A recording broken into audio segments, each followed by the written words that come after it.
Committee सहकार विभाग यांच्या वतीने तसेच उत्तर मुंबई जिल्हा काँग्रेस कमिटी, मुंबई काँग्रेस कमिटी तसेच वॉर्ड क्रमांक 3च्या वतीने वॉर्ड क्रमांक 3मधील शालेय विद्यार्थ्यांना वह्या वाटप तसेच ज्येष्ठ नागरिकांना छत्री वाटपचा कार्यक्रम आयोजित केला होता। त्यासाठी आमच्या वॉर्डचे अध्यक्ष, ब्लॉक अध्यक्ष रामप्रवेश चव्हाण इथे उपस्थित होते। तसेच या कार्यक्रमाचे प्रमुख अतिथी माननीय वर्षाताई गायकवाड, खासदार तसेच मुंबई अध्यक्ष या उपस्थित होते। तसेच सहकार विभागाच्या अध्यक्षा शुभांगी शेरेकर ताई या कार्यक्रमास उपस्थित होत्या।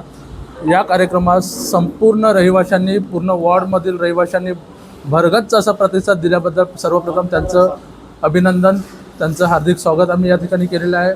कार्यक्रमास उत्कृष्ट प्रतिसाद दिल्याबद्दल माझ्या सर्व कार्यकर्त्यांचे हार्दिक अभिनंदन आणि त्यांचं स्वागत आम्ही इथे केलेलं आहे। या कार्यक्रमामध्ये शिंदे गटाचे काही कार्यकर्ते जसे जयराज अण्णा झाले, उद्धव ठाकरे गटातले नागेश क्षीरसागर, चौगले साहेब, आपले संतोष माळेकर साहेब तसेच मिलिंद गायकवाड साहेब यांनी खूप मोलाचं सहकार्य केलं व या पक्षामध्ये, आमच्या घरामध्ये त्यांनी प्रवेश केलेला आहे। त्याबद्दल त्यांचं या पक्षाच्या वतीने, काँग्रेस पक्षाच्या परिवारातर्फे मी त्यांचं पक्षामध्ये स्वागत करतो आणि असंच आम्हाला वॉर्डामध्ये काम करण्यासाठी त्यांचा पाठबळ मिळो हीच मी सर्वांच्या वतीने आपल्यासमोर 2 शब्द म्हणून व्यक्त करतो।